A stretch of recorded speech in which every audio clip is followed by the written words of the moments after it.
Alright, what's up? I thought I would make a video about two games coming out soon that are very, very important to me, that I feel very, very passionate about, and that lately I've been kind of concerned about. So basically we're going to whine a lot about Dexit and the Final Fantasy VII Remake. Doesn't that sound fun? Well, we're doing it anyways. So what is Dexit?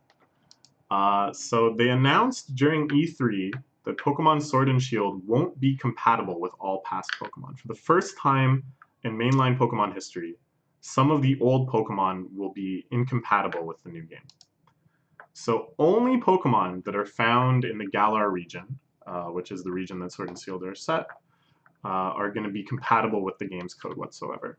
There's no national dex, there's no complete listing of all of the Pokemon within the game. There's no ability to transfer over probably the majority of the old Pokemon. And this is going to be Game Freak's policy going forward with each new Pokemon game. That every mainline Pokemon game now is just going to have a subset of the previous generations. There won't ever be a complete Pokédex again. There's also no Megas, no Z moves. Probably a lot of other stuff is getting canned at the same time. And this is, of course, causing a huge controversy that we're going to examine in some more detail here. The region of Galar is based on England, so therefore, kind of like Brexit, we have Dexit, for the Pokédex. This is probably the most clever name for anything that's ever existed. And even though I'm pretty upset about the whole situation, I gotta applaud just how miraculously great that name is. So here's a picture of the Galar region. As you can see, it's based on England. Looks quite lovely. But anyways, so what does this look like? What is actually being changed? Well, if you look at a normal Pokemon game, we start off with that region's Pokédex. And this contains anywhere from 150 Pokemon, as it did in the original game, to 450 Pokemon. And these are the Pokemon that you're kind of expected to be able to get from the start of the game all the way to beating the Elite Four and finishing the main story. Sometimes there's like version exclusives, so you won't actually be able to complete the entire regional dex on your own. But if it's available before the end game in one of the versions, then it's part of the regional dex generally. So here you can see I actually worked out all the numbers of how big the regional dex is in each generation. You can see it got a lot larger in X and Y and Sun and Moon. This is kind of largely due to sort of a policy shift of what the regional dex should be. The average is 238, but I don't think the average is actually super useful. I just kind of calculated it out of curiosity. I think it's better to just kind of look at the actual trends of what numbers are actually being chosen. So you beat the Elite Four, you become the champion. And generally after that, there's a post-game, which has added anywhere from 100 to 300 Pokemon in the past. Again, I worked out the numbers. You can see here that it kind of peaks at Black and White and then goes down again. But as with these like earlier generations and stuff, the kind of exact breakdown of what Pokemon go in the regional Pokédex and what Pokemon are added later kind of changes. But I still think that Diamond and Pearl and Black and White did do the most in these regards.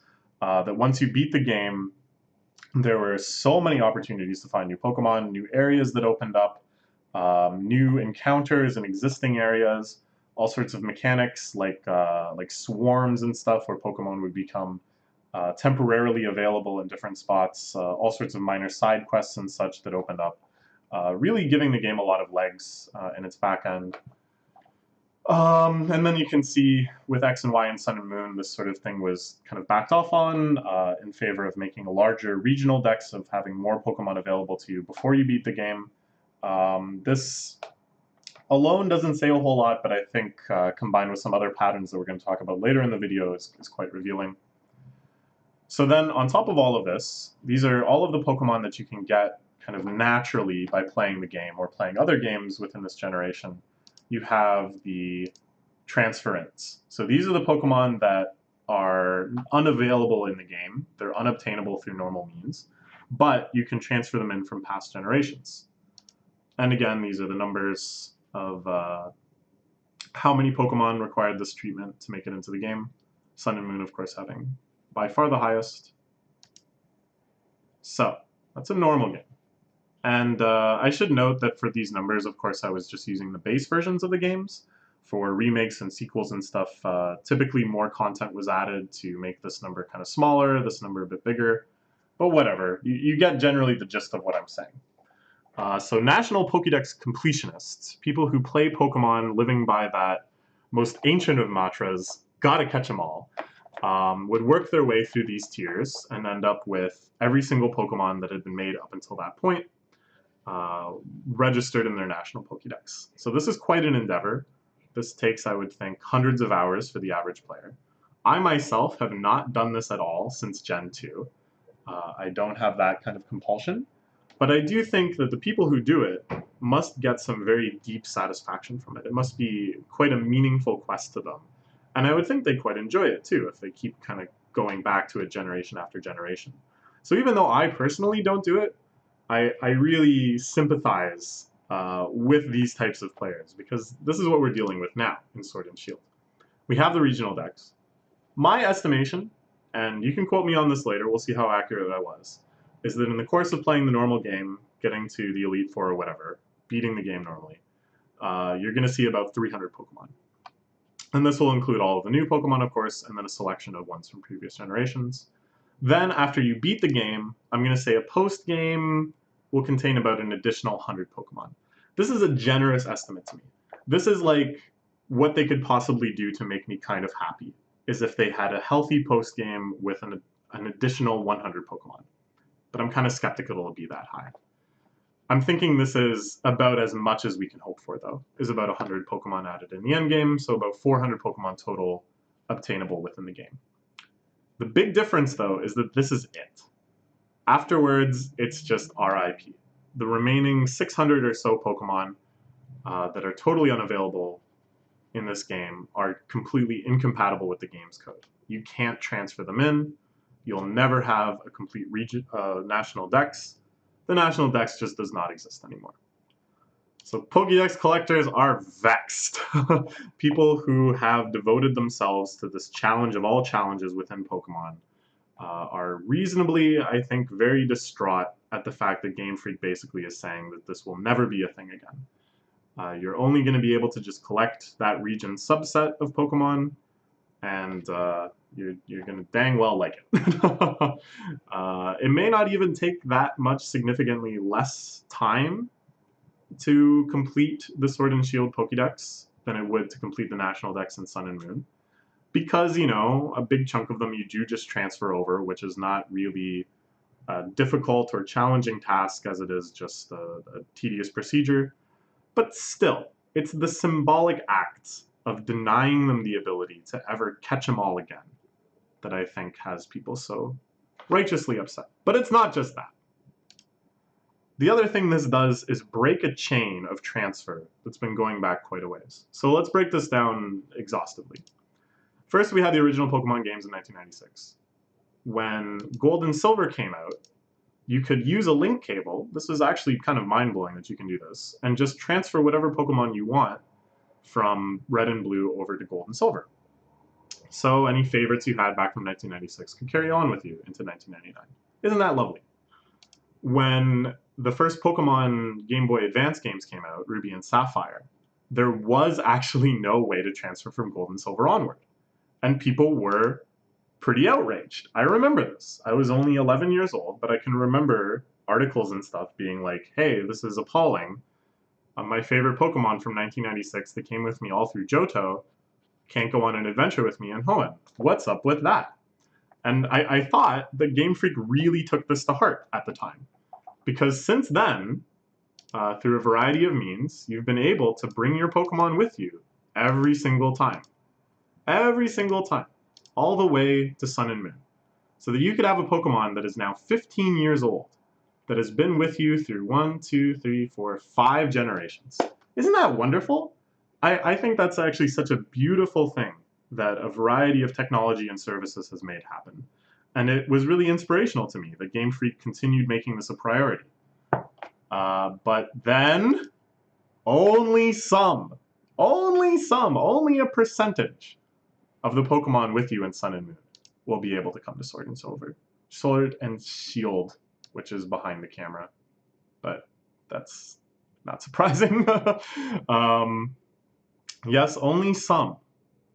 And such sentimental players are heartbroken because who knows? It could be your favorite. It could be that Pokemon that is most special to you that you caught way back in 2002 that now can't come with you anymore. Heartbroken. I think, because I didn't make any slides about this specifically, it's also quite cheesy of Game Freaks to make a service like Pokemon Home, to advertise this as the successor to Pokemon Bank, this being the online cloud-based Pokemon storage, that you have to pay a subscription fee for, by the way, which to me is ridiculous, because all of this Pokemon data amounts to just like a couple kilobytes.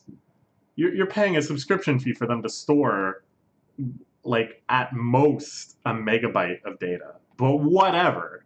They had Pokemon Bank, which did this and allowed you to transfer, I believe, from Black and White to X and Y, and then from X and Y to Sun and Moon.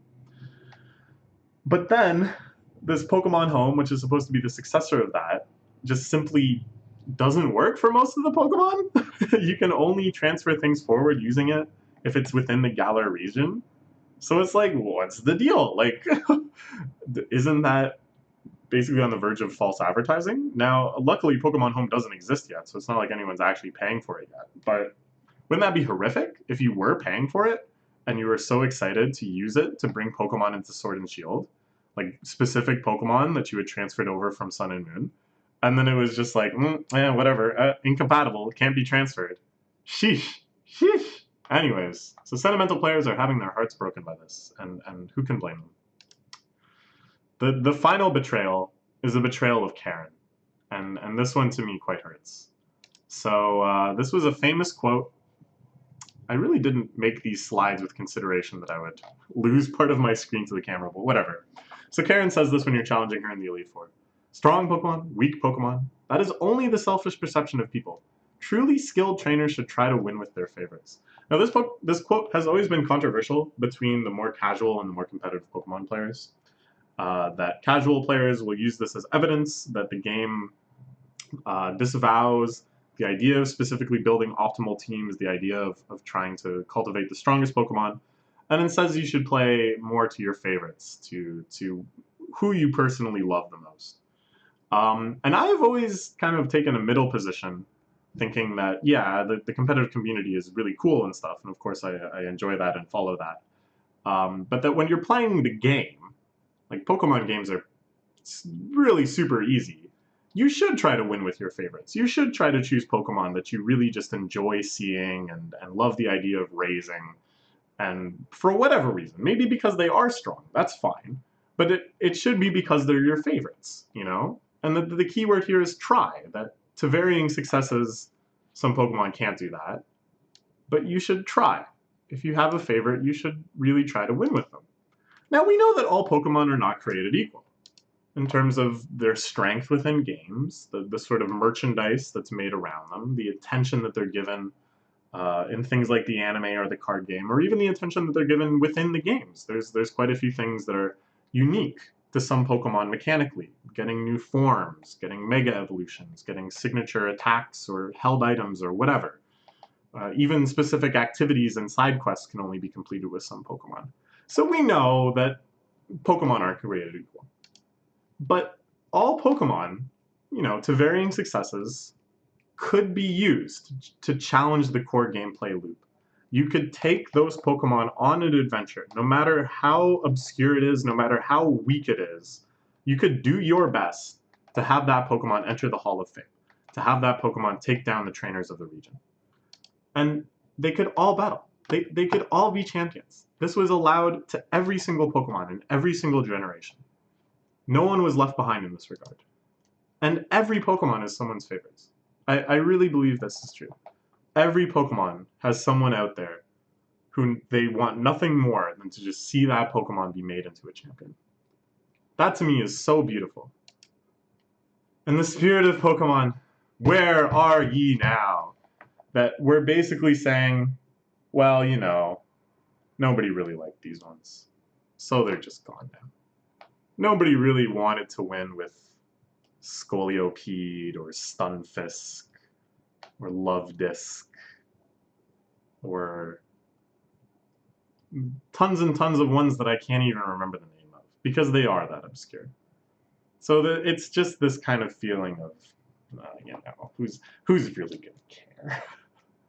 But you could do something with those Pokemon. The Pokemon that didn't get any cards, that didn't get any merch, that never had an episode in the anime. You could still play with those Pokemon. You could still send them into battle in whatever new regions came along.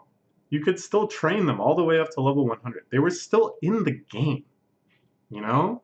And now it's like the attitude of all of these things around Pokemon, all these different ways in which the Pokemon are stratified, and some are more important or less important than others, have now infected all the way down into the most core elements of the gameplay. That makes me sad. So why are they doing this? They must have known this would be controversial. They obviously knew this was a change in policy that has been held for now 17 years, and with aspects of the policy going back even further. Why would they possibly make this decision?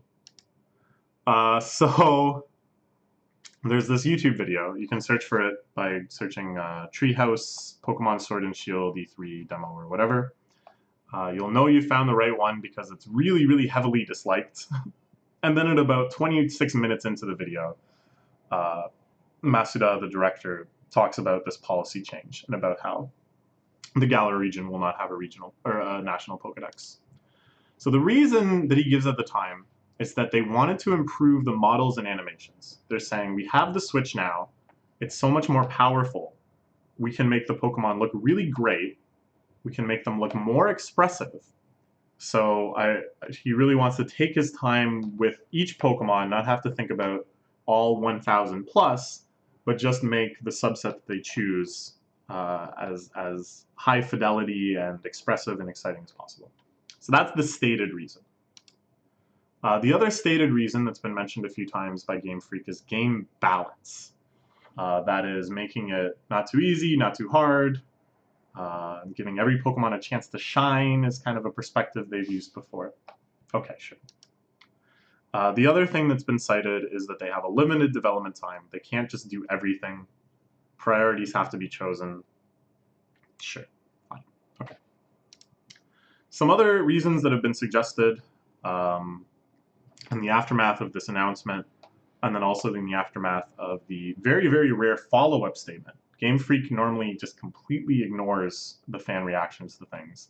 But in response to the Dexit controversy and the Twitter campaigns and the barrage of dislikes on the video, they actually came out and released another statement on the situation, which said very little, but basically was like, well, it's what's happening, so deal with it.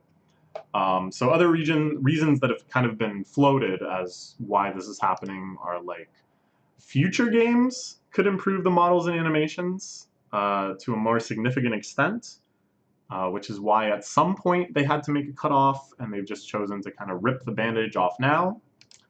I've seen people suggest, and I think I've seen people say that Game Freak also has suggested this, but I couldn't actually find a citation of Game Freak themselves saying this, that the Pokemon should be chosen as appropriate for the region, like it should make sense geographically that that kind of animal or that kind of Pokemon could actually live in the Galar region.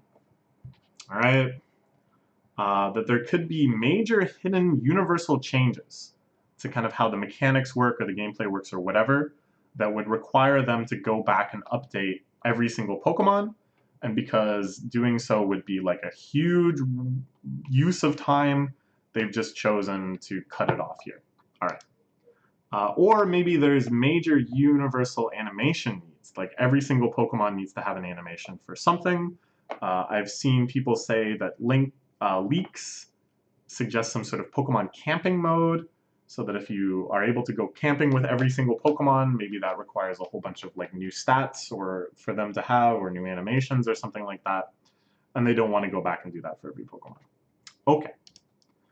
Another reason that's been cited quite a lot, this time usually from people who are much less positive about the games or positive about Game Freak, is that they're simply too small or incompetent to handle Pokemon now. They just don't know what they're doing. So it's not like they really made a deliberate choice. They just couldn't continue supporting all the Pokemon even if they wanted to. Or this is a little more charitable, that they're not prioritizing Pokemon. And this sort of thing is happening because they just want to do other things. Not that they couldn't, they just want to do other things. All right, and this is, as of when I made these slides, the current upvote, downvote ratio on this Pokemon video.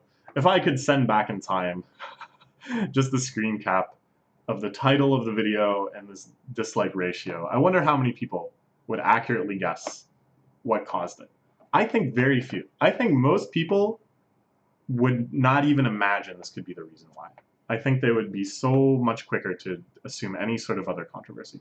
But anyways, so let's look at some of these reasons in more detail and see if they hold water. So we'll talk about the first cited one, that they're improving the models or animations. But, as has been pointed out by everyone over and over again, these are the same models and animations that have been used since Pokemon X and Y. They're not new models. I don't know how they thought they could get away with saying we've improved the models when it's just clearly the exact same Pokemon models. I don't think there's anything wrong with reusing the Pokemon models. I think they're fine. Very famously, they were made in super high resolution way back when X and Y came out, so they could be reused for quite a few games before they started looking bad. I think that's great. And I would have been fine with them to just keep doing that over and over again. But to start making excuses for other parts of the game because there's new models, when so obviously there's not new models, it's just baffling to me. And some of them, this is less known, but I think this is hilarious, are taken even further back. Right when the DS came out, it came with this free app called Pokédex 3D, which just allows you to look at 3D models of Pokemon, and you can unlock them through various means and share them with friends. It was quite fun. But the models they used then are still being used. And again, I think that's fine, but it's just like really hypocritical for them to cite new models and new animations. Oh man, and the animations, like, okay, anyways. Like, but this is fine. This is fine. They don't look fantastic, but they look fine. And I would have been totally fine with them just using it. But, oh god. And I'll agree that it's actually pretty difficult to improve them at this point. I'm very curious if Pokemon will ever actually improve these models, because it's hard to neutrally improve them, okay? What I mean by that is, like, you would have to kind of choose a direction in terms of how Pokemon really look if you made them more high-res. Like, you would have to start thinking, is this kind of like a Detective Pikachu type world where the Pokemon have the scales and skin and hair and stuff of a real animals? Or is this more of a cartoony world? Things are going to remain kind of more cel-shaded looking. You have to start making these sorts of choices. They're almost at the limit of what you can do and still kind of feign in the imagination of the player that it could go either way. You know what I'm saying? So I would be happy if Pokemon's graphics just stopped improving. I wouldn't care. Because I don't really want photorealistic Detective Pikachu, and I don't really care if it's like nicer looking cel-shadedness. Well, I mean, that might be nice, but like, whatever. So it's like, why are they trying to not have their cake and not eat it too? Why are they using improved models as an excuse for things when they clearly haven't improved the models? Like, I just don't get it. They just lied. I just don't get. Like, what? Like, I'm fine with them not improving the models, but and okay, but like, let's be real here. I'm fine with the graphics, but they do look terrible. For a game made in 2019, for a game that's being compared to Mario Odyssey, Breath of the Wild, Smash Brothers Ultimate, any other Switch game you can think of, these graphics look like ass. So many textures and backgrounds and stuff just look like N64 tier. You can look at compilations on YouTube of all of the really embarrassing low-quality graphics and pop-ins and stuff. And it's like, and again, I don't care. I know that this isn't where Game Freak is good. I don't want them to be spending money and time to make the game look photorealistic or whatever. It's just like, why are you using this as an excuse why are you talking about we can't put all the Pokemon in because they just look so gosh darn good now, and you're showing footage of basically Ocarina of Time Termania Field? I'm sorry. Ocarina of Time Hyrule Field. Majora's Mask has Termania Field. But this doesn't look anywhere near as good as Termania Field. Okay, so putting aside Sword and Shield though, let's say they do try to improve a future game, okay? And everything they're saying now is really just their attitude towards the future. That it's like, all right, Gen 9, we're really going to try to make that look like a current gen game, or at least a gen within children's lifespans. We're going to make it look like a Wii game, okay? We're going to put it all on the line and make it look like a Wii game. Early Wii. Let's not get ahead of ourselves. Not like Skyward Sword, but so they're like, okay, that game is going to require whole new models, all new animations. So for some reason, though, we're going to do the cut now. On the first console mainline Pokemon game, the first one that's being released on Nintendo's most powerful system at the time, the one that's on the console that has had similar opportunities and huge revolutions within like Zelda and Super Mario and whatever else, we're going to take that opportunity to cut like probably over half the Pokemon and not improve anything. Like, it's just the most... so, okay, here's what I'm thinking, all right? Smash Bros. Ultimate actually just showed the perfect path for this, okay? Sakurai said, all right, this is Smash Bros. Ultimate. Everyone is here. It was a wonderful, emotional announcement. Pikachu and Snake, or Pichu, sorry, and Snake showing up, and everyone is here. Da, da, da, da, da, da, da, da. It was great. It was great. Okay? And then Sakurai said, he was open about it. He said in interviews, I don't think we're going to be able to do this again. I think any future Smash Brothers games aren't going to have everyone here again. It's just too much work. It's way too much work with the third parties and stuff. He came right out and said it. That's good timing. People don't care about the next Smash Bros. Next. Right? They don't care about that yet. They're playing Smash Ultimate. They're so happy that everyone is here in Smash Ultimate. These words almost mean nothing. But then down the line, people are prepared for it. When Smash 6 or whatever it is, Smash Kerfuffle or whatever the next one is called, starts being announced, people have had their expectations tempered. They're not going to expect everyone is here again. They're going to just be happy with some new characters and some of their favorites from the previous game. Even if their favorite gets cut, they'll know. They were like, okay, I was prepared for this, all right? Why didn't they do that? Why did they do this essentially backwards of showing the game first and then being like, yeah, I don't know. If what mattered was Gen 9, okay? If Gen 9 is what's actually causing the restrictions, why not go, everyone is here, Sword and Shield, every single Pokemon, with you on the Switch. By the way, this is probably the last time we're going to be able to support every single Pokemon. People are going to be upset, but they're going to be like, ooh, Gen 9, that's exciting. What's Gen 9 going to be like? So it's just baffling from a PR perspective. It boggles my mind. If this is the real reason why, which I'm not convinced it is. I'm mostly convinced that Gen 9 is just going to have the same models again anyways. But if this is really the reason why did they do it like this? Why did they tell them? Okay, all right. Moving on.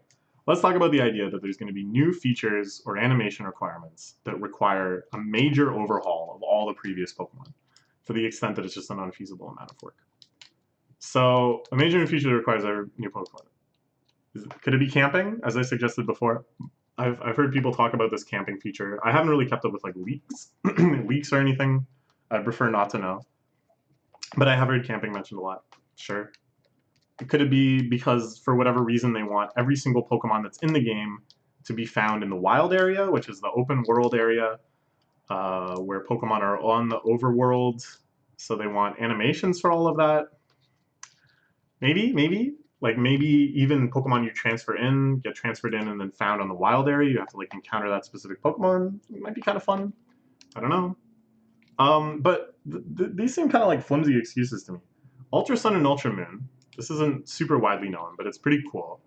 Within the game, not used, but within the game, they actually had walking animations for every single Pokemon. So it's hard to imagine if they're in the wild area that they wouldn't just use those walking animations. In fact, what we've seen from Pokemon in the wild area is that they are using those animations. If they're using animations at all, of course, there's the infamous Wingull that just drifts and rotates. It's all just so painful to look at directly. So I don't know. I'll believe it when I see it. If they announce some major new feature and it's just full of animations for all the Pokemon participating, I'll be like, all right, cool. I would still think, okay, why not just make this specific feature only compatible with some Pokemon? But, you know, it would do a lot to alleviate my suffering. I'll believe it when I see it. But I'm so skeptical. How about a major change to the mechanic? Every single Pokemon might need some rework to fit in with these new mechanics for battling or whatever. Possibly every attack too. Possibly every item. And again, I'll believe it when I see it. I really doubt that this is the case. I feel like if this was the case, it would have been said already a long time ago. They would have led with it. And I mean, this sort of thing does happen occasionally. In Gen 2, they had to add egg groups for every Pokemon. In Gen 3, they had to add abilities to every Pokemon. There's the physical special split. They had to look at every move. Is it physical, special, status? When they added Pokemon Ami, which is where you can pet your Pokemon with the touchscreen, they had to think about where every Pokemon wanted to be petted and disliked being petted. Little things like this. All throughout the generations, they do occasionally add things like this. So, okay. But it is still just code. It's not really that big an investment in time to go into your Pokemon database and add a new column and add variables. Like, I'm definitely underselling it right now because, of course, there's kind of balance concerns and you got to think about what makes sense, but it's really not that much work. Given the amount of backlash they've had over this decision, I sincerely doubt it was the idea of adding stuff to the database that was holding them back. All right, how about game balance or appropriateness? I mean, balance, like, come on. The single player aspect of Pokemon has never, ever been balanced. It's always just been certain Pokemon will let you breeze through the game with almost no consideration. Other Pokemon will be really rough and uphill battle. Game Freak doesn't care. And the official tournaments are doing rotating standard-esque formats anyways. Last time when Sun and Moon came out, you were only allowed to use Alolan Pokemon in official Pokemon tournaments. So if they're thinking about the more competitive player versus player side of game balance, again, Game Freak has never once cared about that and has made disaster after disaster of power creep. But B, they already have chosen, they already found a way to do what they seem to be trying to do. They don't need to change how the single player game actually plays out to accommodate this. Right? Like, that doesn't make any sense. And unofficial tournaments, like Smogon and such, will just do whatever they want regardless. They've never cared about Nintendo's ban list. They've never cared about what Pokemon were allowed in official tournaments. They're just about creating their own metagame and making it as interesting as possible. So they'll do that regardless. So I think Game Freak, like, I'm still a little confused where it was that I read this idea of, like, oh, the Pokemon should be appropriate for the setting. I don't know. Maybe Game Freak said it. Maybe I just saw it in a bunch of articles. But at any rate, just relegate it to the post game. Like, I kind of see why you would do this, and it's kind of cool. And I like the idea of really integrating the Pokemon with the world that they're found in. So yeah, it would be kind of insane if you're doing all of this and then you just turn around the corner and, oh, it's Regice or whatever. But just relegate it to the post game. Let the Pokemon transfer in. Who cares? Okay, Game Freak itself. Let's talk a bit about Game Freak as a company. As of 2018, they employ only 143 people. Isn't that insane? Pokemon is a game that regularly sells in the tens of millions. It's some of the most highest selling games of all time. It is the most lucrative. It's made the most money of any media franchise ever. It beats out the Marvel Cinematic Universe. It beats out Star Wars. It beats out Harry Potter. It's the most successful media franchise of all time. And Game Freak, the studio that actually makes the games that are the core of everything, employs 143 people. Isn't that insane? So there's two teams. I call them A and B. I think they're actually called Team 1 and 2, but whatever. There's two teams within Game Freak that work on different projects. Team A right now is working on, or Team 1, I don't know what they call it. This team is working on a game called Home. You may not have heard of it. It hasn't really been getting too much attention. It looks okay. It's like a JRPG. You can check it out on YouTube. And the other team, Team B, is working on Sword and Shield. Now, there's been a few interviews and stuff where I think mostly to just kind of market home. They've been really trying to say like, oh, you know, we're prioritizing home just as much as Pokemon. We want to make non-Pokemon games that are just as exciting and memorable as Pokemon. And this has led a lot of people to say like, oh, Pokemon isn't even a priority anymore. They're more concerned with home and other games like that. It's like, I don't know, you know, because it's a lot is lost in translation and a lot is being said to market different things at different times. But at the very least, what we can conclude from this is that not all 143 people are working on Pokemon. Some subset of some size is actually tasked with making Pokemon. And I think the idea that it isn't as big a priority as it has been in past years for Game Freak isn't unreasonable to say. The other thing that's really scary about Pokemon, that's quite unique among a lot of video game franchises, is that the game itself really can't be delayed. And that's because of this whole media empire around Pokemon, which is moving at its own schedule too.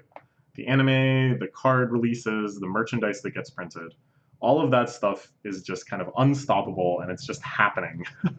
And the games have to come out like right before the anime changes arcs and all the new cards come out and all of the new merch goes on sale in order for all of that stuff to sell and to make sense. You need to have the games as context.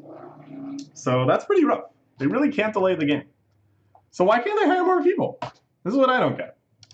I think the idea of porting Pokemon into Sword and Shield, doing whatever insurmountable work it is to do that, unclear what that is, but whatever, would be super parallelizable. Just get 1,000 people to work on all 1,000 Pokemon if that's what it takes. It's not like you don't have the money.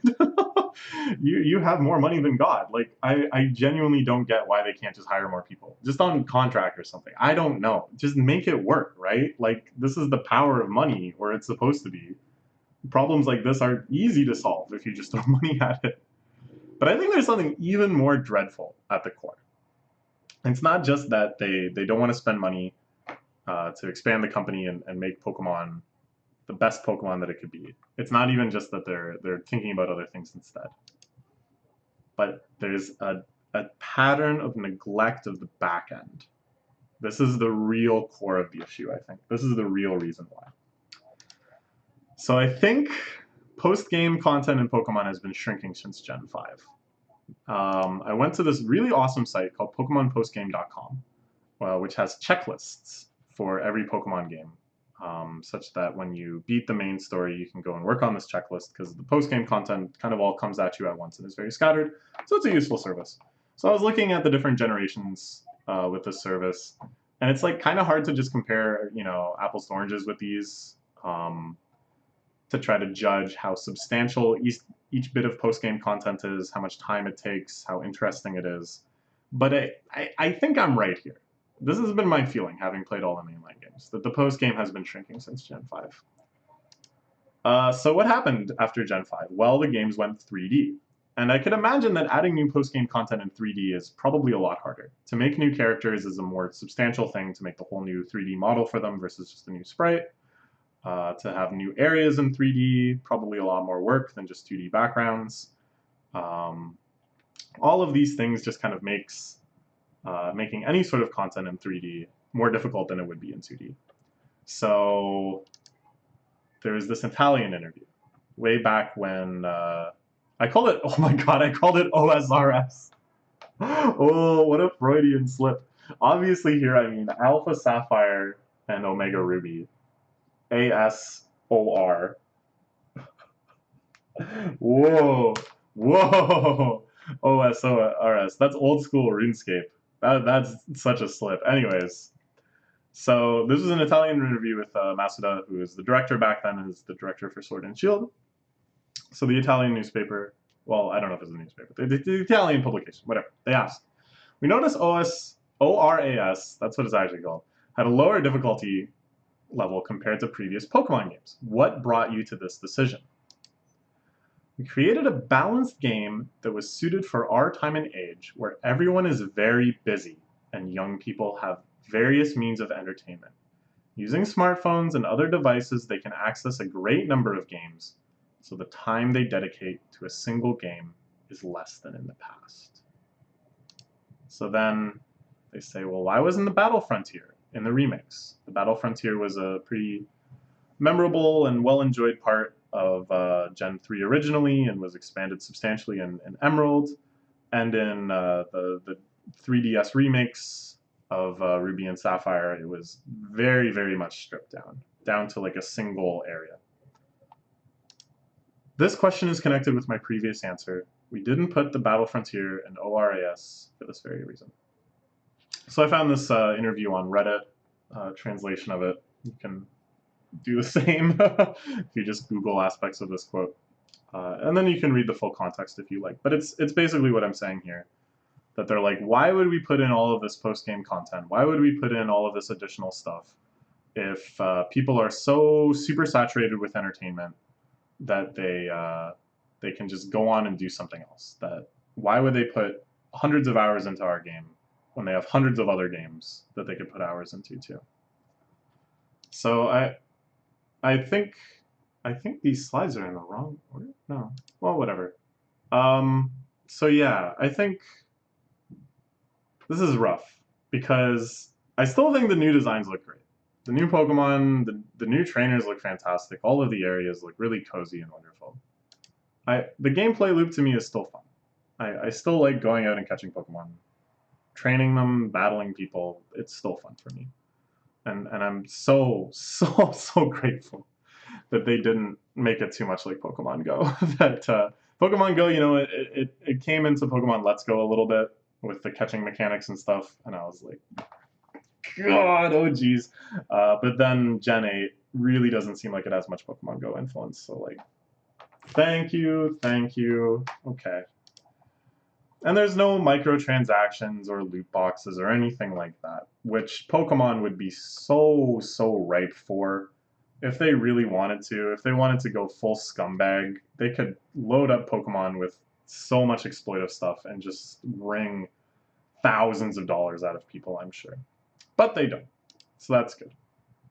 But I really feel like I won't buy it. I really have to feel like I resist. I want to play it, but I just can't in good conscience stand for these sorts of decisions and these policy changes. I want it to fail. I want it to fail and for them to rethink how they make Pokemon games. I think there's a slide missing. I'm a little shook because I think there's a slide missing and I'm worried it's going to show up in some random ass place. But whatever. Let's talk about Final Fantasy VII. Let's talk about what I love about Final Fantasy VII, which is a truly beloved game to me. I love the characters. I love the story. I more than that though love the hugeness of everything within it. There's a huge variety of locations. There's Midgar, of course. There's the Shinra HQ. There's the ranches with the chocobos, the mines, the big city of Juon, big Mount Corral, beautiful vistas, the Gold Saucer, Cosmo Canyon, Nibelheim, the Rocket Town, Wutai, the Great Glacier. You go underwater. It goes on and on and on and on and on like this. And within all of these places, there's a huge variety of set pieces. But the kind of adventures you have in each of these spots is very unique, very fitting to the environment that they're in. And then thus also has just the most insane variety. I don't even want to begin listing these because it's spoilers. But it's so great. And the amount of content is just mind-boggling in Final Fantasy VII. The amount of things you get to do, the amount of things to collect, all of the mini-games, all of the side quests, whole side systems that you don't even really need to think about to beat the game are within here. There's so many obscure secrets to discover. There's so many really out there challenging things to get. And so much awesome post-game content that it really feels like after you beat Sephiroth that the world opens up to you again with the same sort of hugeness and newness as it did once you first stepped out of Midgard. There's just so much left to do. All of these side quests you know you can go further in. All of these bosses that you hadn't been able to take down yet. So much more to do.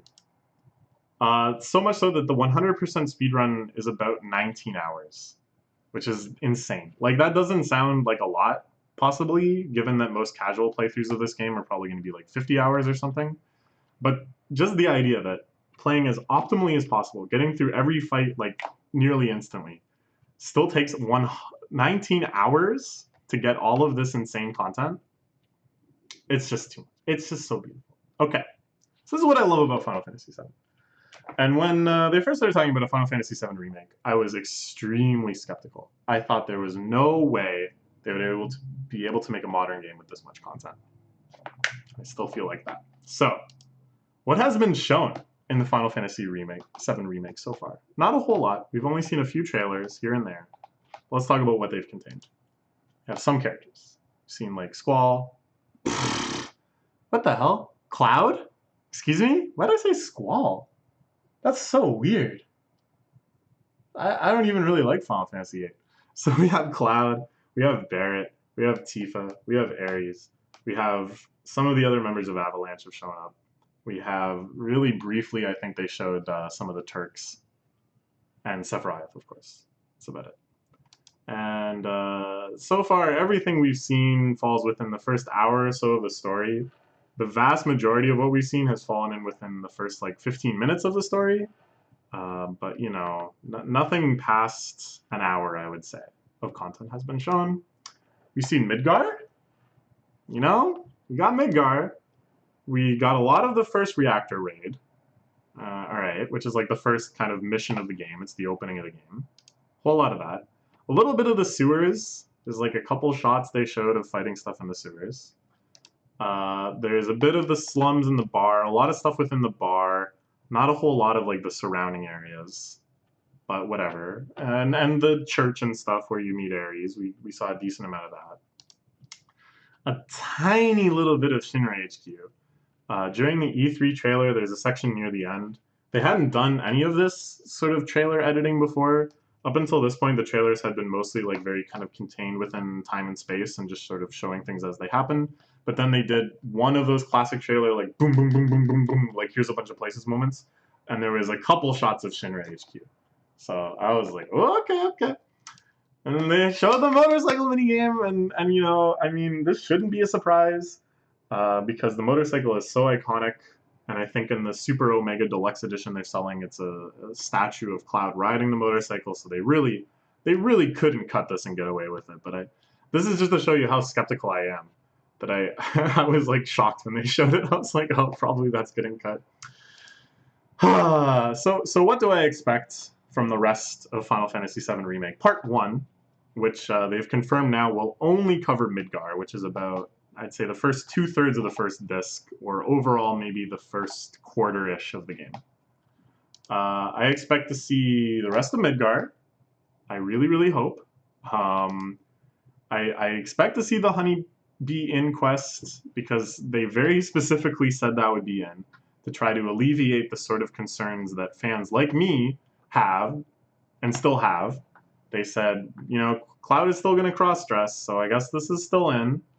But I think it'll be a lot more simplified. I would be really surprised if they included all of the mini-games that you have to do to get the various cross-dressing outfits, the complicated metrics by which Cloud's attractiveness is judged, the multiple endings that this little comedic quest can play out with.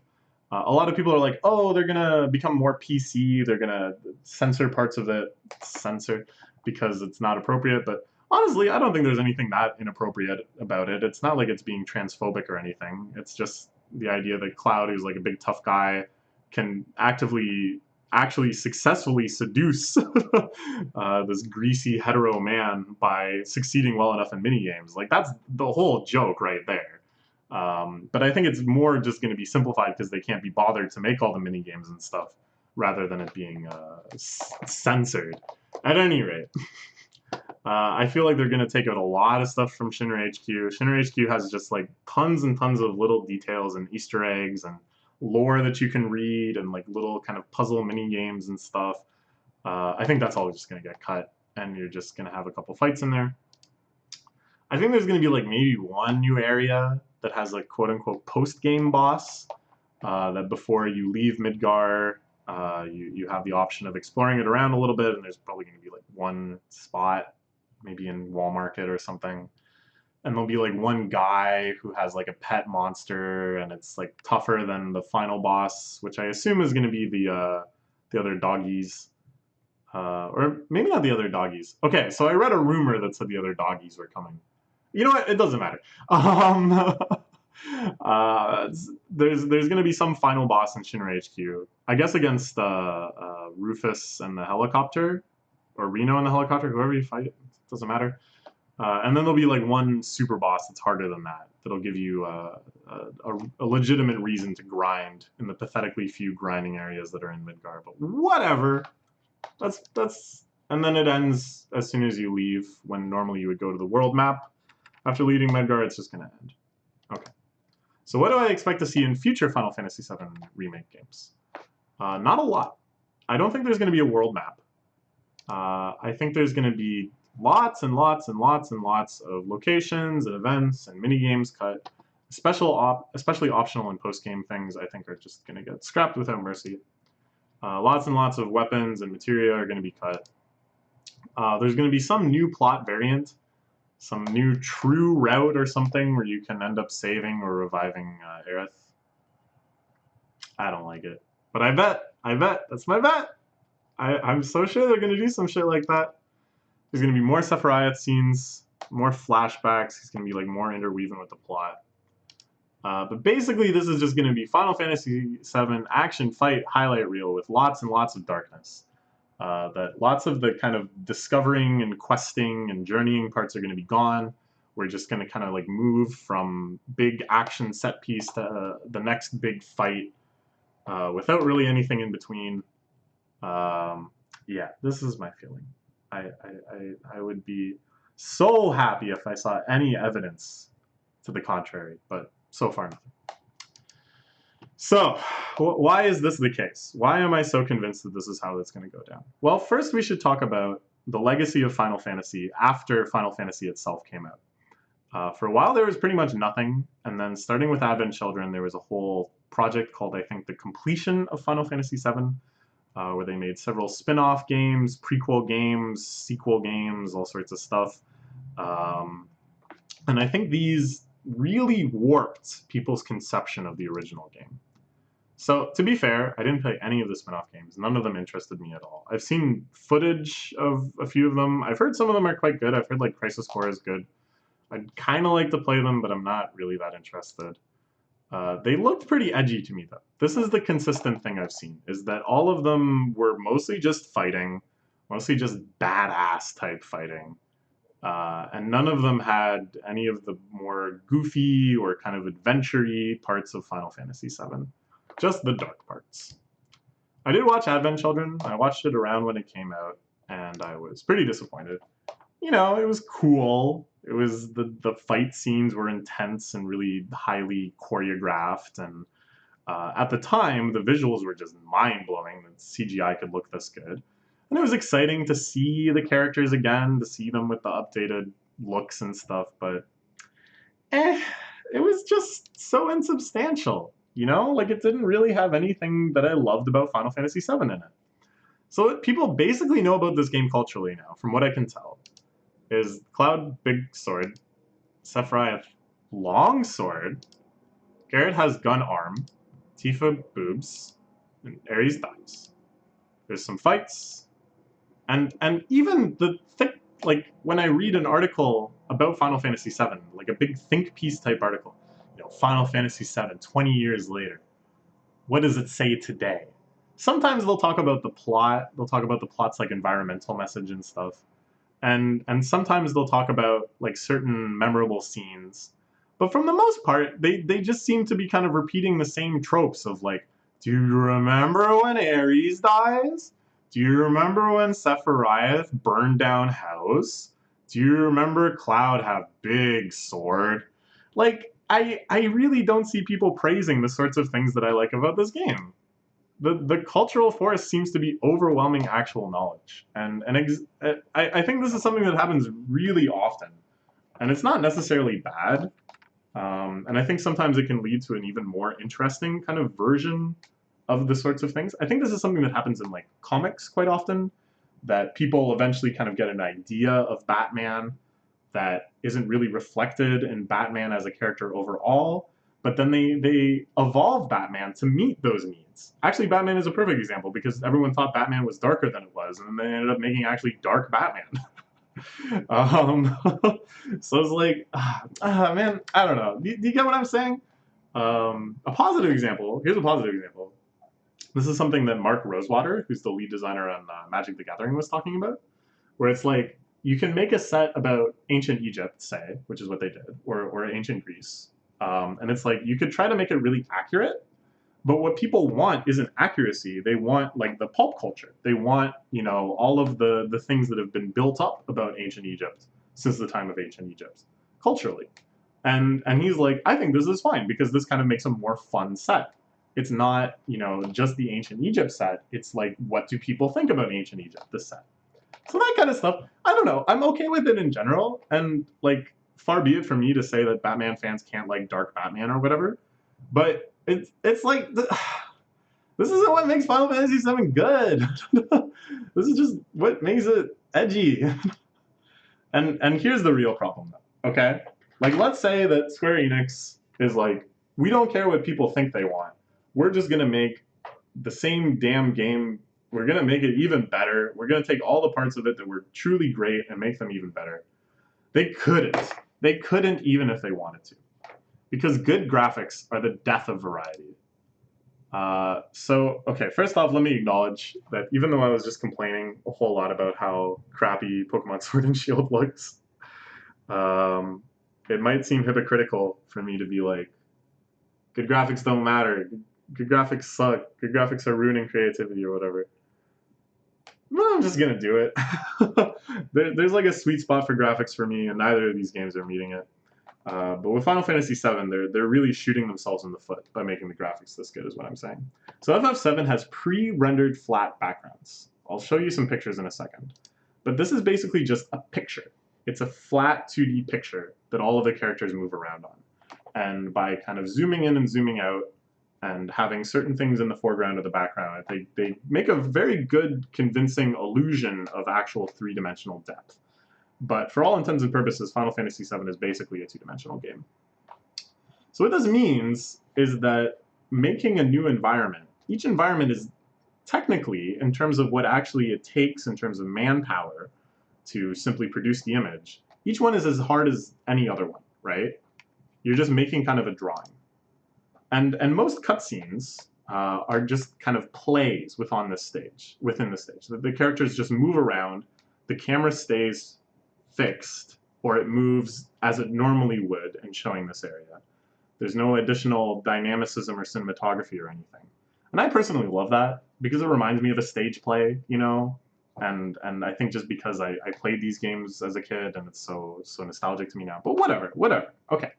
All I'm trying to say is that there's a certain easiness to this. And we'll look at a few environments now. So these I pulled from the Ultimania guide for Final Fantasy VII. If you're a Final Fantasy nerd, I really recommend checking out these Ultimania guides. They're just so thorough. If there's one thing that will truly make you appreciate just how much content is in Final Fantasy VII, it's looking through the Ultimania guide. It's just insane. So this is like a little beach area. Anyways, I just said that so it explains like why these things are all labeled. These are like things you can interact with. Here's an artillery, a little training room, completely different environment. But again, these are just pictures. All they need to do is kind of make these models. They can be flat. They can just have the illusion of 3D and position them on this kind of isometric space. Here's part of the golden saucer. See it better. Here's oh, this is Cosmo Canyon. So like imagine walking around here with a 3D camera. Just imagine going to these places and being able to move the camera around, looking behind things, looking at walls that don't currently exist, looking at every object from every point of view. Like, heaven forbid, you can tilt the camera up or down and look at the ceiling. Look at this. Look at it. Look at the detail in this random ass house in the Great Glacier. Look, there's like toys and like posters, and I just love these backgrounds so much because they're just so full of little details like this that just make them so cozy and really allow you to imagine a whole life unfolding in these areas. Do you really think they're going to be able to render all of this in 3D with that level of fidelity? with the ability to just look around at free will? You can't. You can't possibly tell me you think this is feasible for them to take like a random house in the Great Glacier and put all of this detail in full 3D for an area that you're only going to be in for like 5 seconds. Who could possibly do that? Why would they possibly do that? They just won't. That's the simple truth. I just don't think they will. Imagine seeing all these guys in near photorealism. Look at these guys. And you might be like, who are these guys? And I'll be honest with you, had I not just gone to the Final Fantasy wiki and gotten these pictures, I probably wouldn't remember who some of these people are either. But they were all here. They were all in the game. They looked like this. They don't look great. They look kind of goofy. They're very low poly. But it was easy to make so many unique models when they're so low poly. It was easy to make such a variety of characters that convey so much personality. And that even minor characters that only appear for one scene, could have a unique look that would make them memorable in their own small way. Just imagine seeing these guys in photo. No, goodbye. You really think they're gonna go out of their way to make a photorealistic model of this wizard from one of the Golden Saucer minigames? They would probably rather just cut Golden Saucer. How about one of the village chieftains in Yuffie's village? I don't know. Who is Yuffie anyways? I just remember Cloud, Barret, Ares, Tifa. You telling me there's a dog and a cat and a vampire? Well, actually, people sometimes know about the vampire. And some old man and a ninja girl? What? You're talking about Final Fantasy VII, right? These people don't exist. Goodbye. Just goodbye to all of them. So what can they do? What are they going to do? I don't know. Will they compromise to fit content? Like, will they have some lower quality areas or characters, like some stuff that isn't super Squeenix photorealistic 2019? Will they have some areas where you can't really move the camera around and they can go back to using these pre-rendered flat tricks? I don't know. Will they have some cutscenes that aren't so dynamic, where every time a character talks to each other, it's like voice acted and there's like cuts and framing and cinematography? Will they allow some cutscenes to just kind of play out on stage, as it will? I doubt it. To me, this is a laughable idea. Because from the very start, what they've been selling with the Final Fantasy VII Remake is kind of what they were selling back with Advent Children, which is like, the characters look cool. It looks awesome. It's such high graphics. It looks so much better than the original. This has been the entire thing they've been selling, right? Like, if they lose that, like, they don't have anything. And it's just, so I don't think so. Will they delay the games for years and years and years and years and years? I mean, maybe. It is Square Enix. They will do that. But I think after they put out the first one, which they've said very adamantly, and they're sticking to this, March of next year, once they put out that first one, they really got to have them going at a certain clip, or else it's just going to look like such a disaster. So I don't know. Or will they make strategic cuts? Will they think about, well, only 0.5% of players will ever unlock Knights of the Round.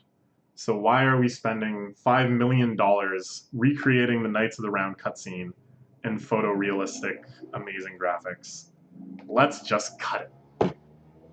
And when I put it like that, it sounds pretty reasonable, but dang, does that make me sad. That just seems very, very likely to me. And they'll probably try to milk it as much as possible. So I don't care about like deluxe editions that just like come with stuff. You know, if you want to spend $300 to get the statue of Cloud on the motorcycle, well, more power to you.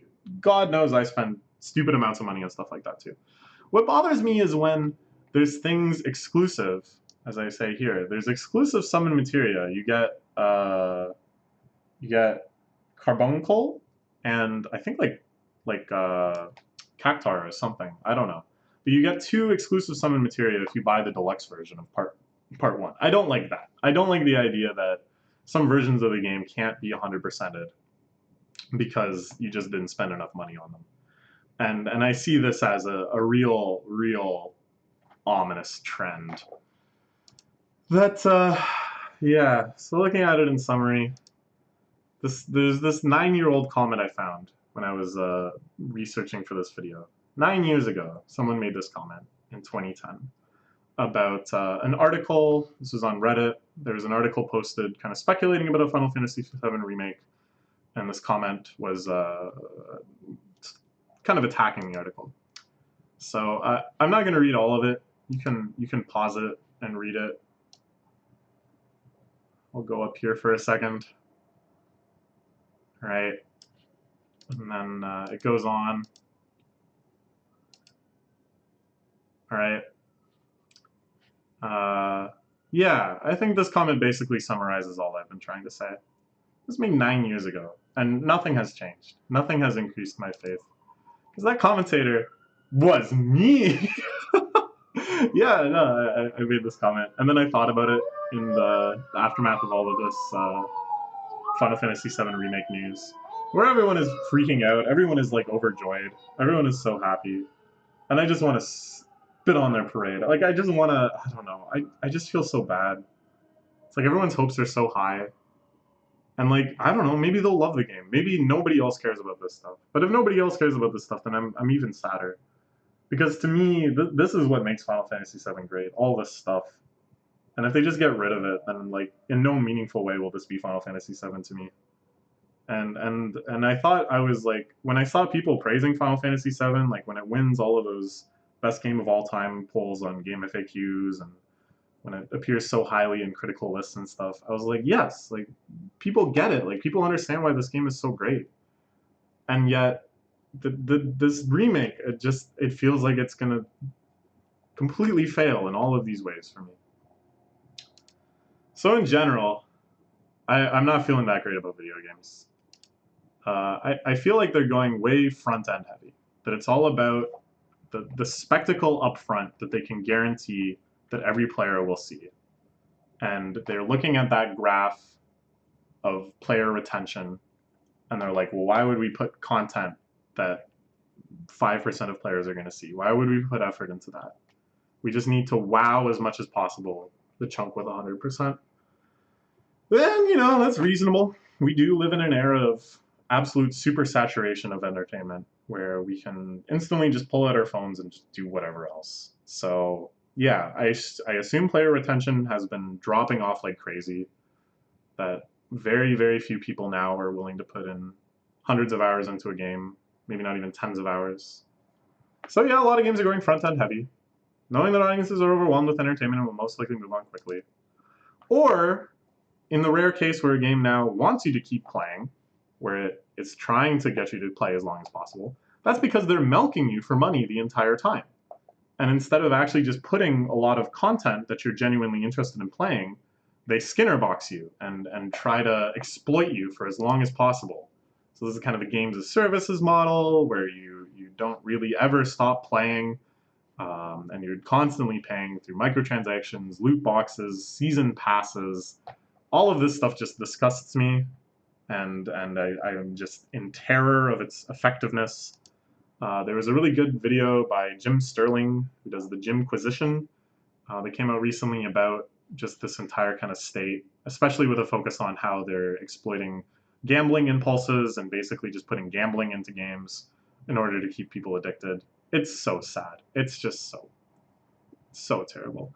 So it's like, you know, or both. You know, a lot of games just do both. They put all of the fun, interesting content in the first hour, and then to really feel like you can invest yourself into this game and get to all of the big back end of content, quote unquote content, you just gotta pay. Oh, this is so bad. What can we do? Medium is dying. So in general, I really like big back ends, which doesn't sound great. But I like games that have a whole bunch of content in the post game, that have really deep mechanics that, you know, even if you get through the story within 10 hours, you're spending another 90 hours just learning more about it, just sinking more into it. And I like this in all mediums, actually. I love books that the first time you read it, you've barely scratched the surface. You just want to investigate it more and more. I love manga that go on for years and years and years, and you're looking at like 90 volumes. Or even a shorter manga that is just so full of depth and nuance that like every panel you can just stare at and absorb. I love experiences like this. And I think gaming had the best of any medium in providing this, in the way that you had to really unearth it yourself. Like you had to grind at some length. You had to really devote yourself into even being able to see these sort of hidden riches. Yeah, like I think games could be so good in this regard.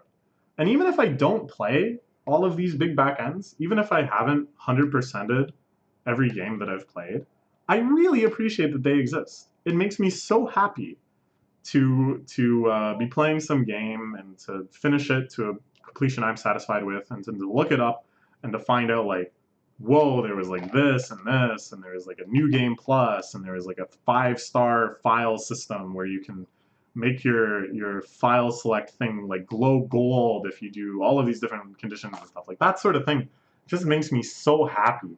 It just like joy within my heart. Oh, oh. All right, so let's end it with some good news. Even though I'm saying the medium is dying, there is still good news. Like Super Mario Maker 2 is just the greatest game of all time. Just saying. Please don't think you can dispute me. Don't at me on this. It's just the greatest game of all time. It has infinite butt. The back end of it stretches on further and faster than you can ever comprehend. Even if you just devoted yourself to seeing content within it, the rate at which it was being produced would outcheck you so quickly. You would never get through it in your life. The new Link's Awakening also has a big butt mode. They haven't said a whole lot about this. They just briefly showed it in the E3 trailer. That you can go and make your own dungeons. And we don't really know like how complex this is going to be. But even the most rudimentary version, with just like prefabricated rooms and you choose the layout, is so much more content, and just shows this like prioritization of having things that you can just keep going back to. I also think it looks fantastic. I think this is like my sweet spot for graphics, you know? It's not so technically overwhelming that adding new content or adding varied content, you know, like you're not so desperate to reuse assets because none of the assets are actually that complicated, but it just looks so beautiful. They've just nailed this sort of tilt shift aesthetic, and oh, it's so great. And in older game news, if you're not down for newfangled games, that's good, because you can just keep playing old games forever too.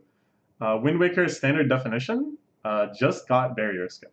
Now, this had been possible in Wind Waker HD, but the true holy grail, the one that people have been grinding at since 2003, was getting through the barrier in SD, and it finally got done.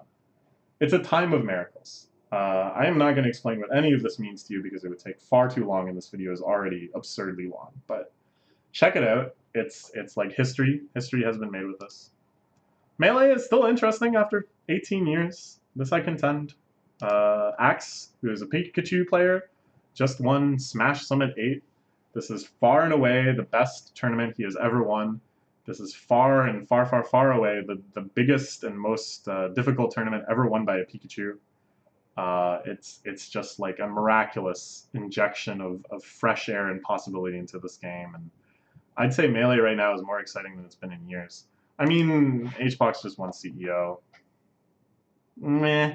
But, you know, he had to plank the hell out of Wizzy to do it. He really made it apparent that planking is quite a broken, degenerate strategy where you basically force the opponent to risk an entire stock in order to interact even at all. And because of that, people are starting to have a conversation about changing the rules around grabbing the ledge again. Please, please let it happen. That, even more than Axe winning, would prove to me that Melee has the legs to remain a competitive game for another decade or more. So yeah, I mean, heck, I can still play Tetris. Even Tetris, a game older than me, provides me with such delight and challenge and flow and fun. Like, what am I saying? The medium is dead. Medium can never die, because Tetris is still here. But this is the real answer. None of those other games really matter. I don't even care. Sword and Shield sucks, whatever. Final Fantasy 7 Remake sucks, whatever. Because New Horizons is coming. Okay, bye bye.